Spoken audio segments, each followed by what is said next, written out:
Now that we have our t-shirt, let's add some stitching. One of the nice things about doing stitching in Illustrator is that you don't have to draw every single stitch. Illustrator will do it for you. Let me show you how it works. We're going to zoom into the shirt, and remember we grouped them together. So in order to work on this, we need to go into isolation mode. And to do that, I'm going to double-click on the shirt. Let's do the stitches. First thing we need to do is draw a line where the stitches are going to go, and I'll start with the hemline. So let me move this up just a little bit. We're going to do this in a very similar way to the way we added the back neckline and the sleeves. Start with the direct selection tool and select that anchor point right in the center of the hemline. Copy it, Control or Command C. Paste in front, Control or Command F. And with your arrow key on your keyboard, you're going to nudge it up just a couple of clicks. Make sure to change the fill to none. And now we can change this stroke into stitches. To do that, we're going to open the stroke panel. Remember, if your stroke panel got closed and the icon isn't here, you can always go up to the window drop-down and find it under stroke. But I've got it over here, so we'll open that. If it opens small like this, you can expand it by clicking on this arrow. And what we want to do is turn on this little icon here next to dash line, which will turn our line into dashes. Now, mine automatically went to 2 points because I did this once before today. Yours is going to open to 12 points. And what you want to do is select it and set it to 2. Hit your tab key, type in 2 for the gap, and then hit enter or return. This is going to make your dashes 2 points long, which is a good size in proportion to the shirt we were drawing. But if you zoom in, you'll notice that they're still sort of thick and chunky, like we drew them with a big fat crayon or magic marker. And stitches are very delicate little things. So what we want to do is change the line weight. I'm going to drop down here, scroll up to 0.25 for my line weight. Now there's a very clear-cut definition between the border of my garment and the stitches, and they're very delicate and they look like stitches. Let's do some more. To do the stitches at the hem of the sleeve, select the direct selection tool, copy, paste in front, use your arrow tool to nudge it up a couple of clicks. For the sleeve, because of the angle, you might also have to nudge it once over, and now you can change your line weight to 0.25, turn on the dash line. Make sure that you remove the fill. For the other sleeve, we have 2 options. We can either select this sleeve and reflect it to the other side, or we can do the same process, which is select the path, copy, paste in front, nudge it up a couple of clicks, and over 1. But instead of having to type in all the numbers again, we can use the eyedropper tool to copy the stitches from someplace else we've already drawn them. The eyedropper tool is in your toolbar, and it looks like a little eyedropper. Click on it, and click on the stitches elsewhere on your page, and it will turn the selected line into stitches.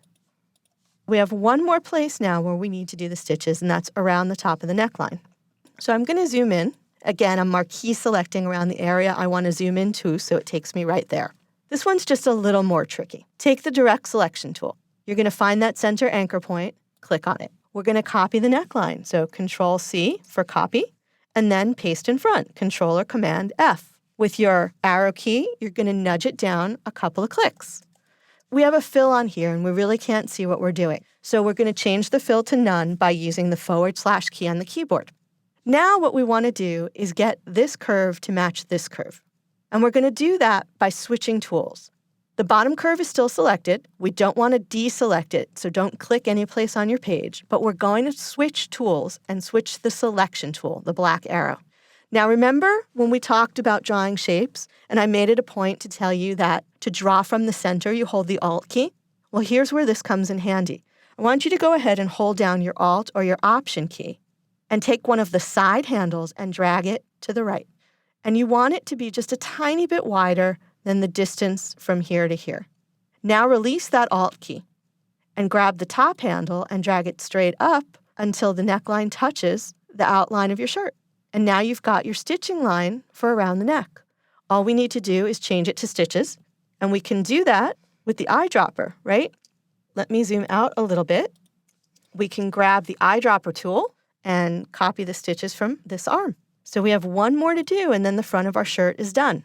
Take the direct selection tool, grab that anchor point on the back of the neckline, copy, paste in front, get rid of the fill with the / key, nudge it down a couple of clicks with the arrow key, grab the eyedropper tool and copy the stitches. And there's the stitching on the back neckline.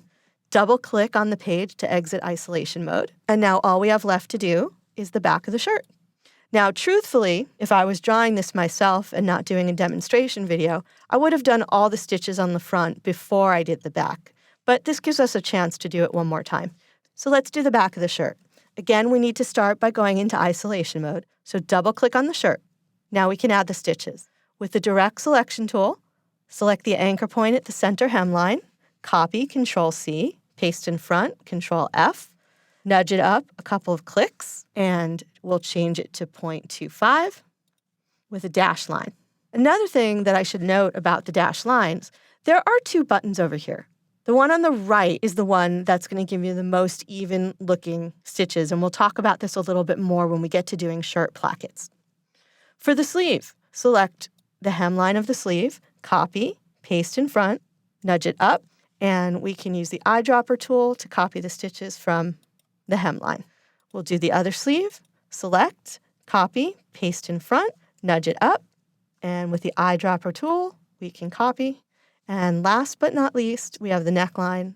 We'll select, copy, paste in front, nudge it down, get rid of the fill, switch to the selection tool, hold the Alt or Option key and drag to the right, release the Option key or the Alt key, and drag straight up until the line touches the upper shoulder of the shirt, and then you can copy your stitches and get rid of that fill. Double-click on the page to exit isolation mode. We can zoom back out a little bit, and there you have your completed shirt.